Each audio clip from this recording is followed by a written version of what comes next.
అంతర్జాతీయ భౌగోళిక రాజకీయాల్లో మరియు రక్షణ రంగంలో సరికొత్త భూకంపం సంభవించింది. ప్రపంచవ్యాప్తంగా ఉన్న రక్షణ నిపుణులను తీవ్ర ఆందోళనకు గురిచేస్తున్న ఒక సంచలన రక్షణ ఒప్పందం తెరపైకొచ్చింది.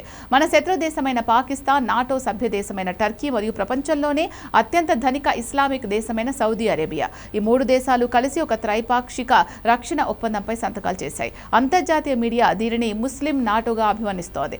ఒకవైపు పాక్, చైనా కుతంత్రాలతో భారత్ సరిహద్దుల్లో పోరాడుతుంటే, ఇప్పుడు పశ్చిమాసియాలో ఈ మూడు దేశాల కలయిక భారతదేశ భద్రతకు ఎలాంటి సవాల్ విసిరబోతోంది? అసలు ఈ కూటమి వెనుక దాగి ఉన్న ఎజెండా ఏంటి? ఈ వీడియోలో చూద్దాం.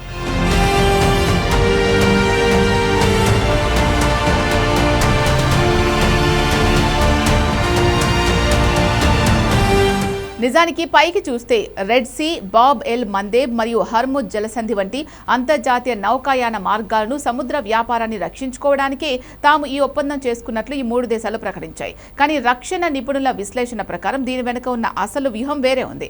అమెరికా విదేశాంగ విధానాలపై ఆధారపడడం తగ్గించుకొని మిడిల్ ఈస్ట్లో తమకంటూ ఒక స్వతంత్ర, అత్యంత శక్తివంతమైన సైనిక వలయాన్ని ఏర్పాటు చేసుకోవడం దీని ప్రధాన లక్ష్యం. 2025లో కుదిరిన సౌదీ పాకిస్తాన్ వ్యూహాత్మక రక్షణ ఒప్పందానికి ఇప్పుడు టర్కీ కూడా తోడవడంతో ఈ కూటమికి తిరుగులేని బలం వచ్చింది.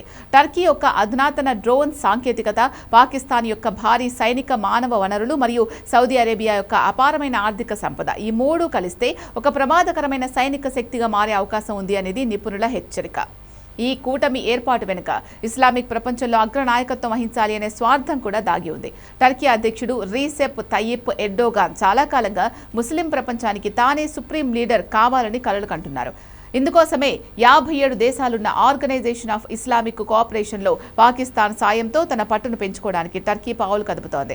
మరోవైపు ఈ కూటమి షియా ముస్లిం దేశమైన ఇరాన్కు వ్యతిరేకంగా సౌదీ అరేబియాకు ఒక రక్షణ కవచంలా పనిచేయనుంది. ఎందుకంటే సౌదీ, ఇరాన్ మధ్య దశాబ్దాలుగా తీవ్రమైన వైరం ఉంది.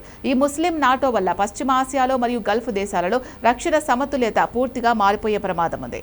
ఇప్పుడు అసలు విషయానికి వద్దాం. ఈ ముస్లిం నాటో భారతదేశానికి ఎందుకు అత్యంత ప్రమాదకరమైన విషయం? ఎందుకంటే భారతదేశంతో నిరంతరం సరిహద్దు వివాదాలు రేపుతూ తీవ్రవాదాన్ని ప్రోత్సహించే పాకిస్తాన్కు టర్కీ ఎల్లప్పుడూ బహిరంగంగా మద్దతిస్తూ వస్తోంది. గతంలో భారత్, పాక్ మధ్య ఉద్రిక్తతలు నడుస్తున్న ఆపరేషన్ సింధూర్ సమయంలో టర్కీ వాయుసేనకు చెందిన IC-130 విమానం ఇస్లామాబాద్లో ల్యాండ్ అవ్వడమే కాకుండా టర్కీ నావికాదళ యుద్ధ నౌక కరాచీ పోర్టుకొచ్చి చేరింది. అంతటితో ఆగకుండా టర్కీకి చెందిన ప్రముఖ డ్రోన్ల తయారీ సంస్థ బైకర్ పాకిస్తాన్తో కలిసి ఉమ్మడిగా అత్యాధునిక డ్రోన్లను అభివృద్ధి చేయడానికి ఒప్పందం కూడా చేసుకుంది. ఇప్పుడు ఈ కూటమిలోకి సౌదీ అరేబియా నిధులు కూడా తోడైతే ఆ డబ్బుతో పాకిస్తాన్ సైన్యం టర్కీ నుంచి భారీగా అత్యాధునిక ఆయుధాలను కొనుగోలు చేసి మనపైకి ప్రయోగించే ముప్పుంది. మరో ఆసక్తికరమైన విషయం ఏంటి అంటే, టర్కీ స్వయంగా అమెరికా నేతృత్వంలోని అసలైన నాటోలో సభ్యురాలిగా ఉంటూనే అమెరికాకు వ్యతిరేకంగా ఈ కొత్త కూటమిని ప్రోత్సహిస్తోంది. అమెరికా సైన్యం ఆఫ్ఘనిస్తాన్ నుంచి తప్పుకున్నాక పాకిస్తాన్కు ప్రాధాన్యత తగ్గించేసింది. చైనాను అడ్డుకునే సామర్థ్యం ఉన్న ఏకైక గ్లోబల్ పవర్ భారతదేశమే అని గుర్తించిన అమెరికా ప్రస్తుతం న్యూఢిల్లీతో రక్షణ సంబంధాలు బలోపేతం చేసుకుంటోంది. ఇలాంటి సమయంలో ఏర్పడిన ముస్లిం నాటో అమెరికాకు మరియు భారతదేశానికి ఉమ్మడి సవాలుగా మారింది.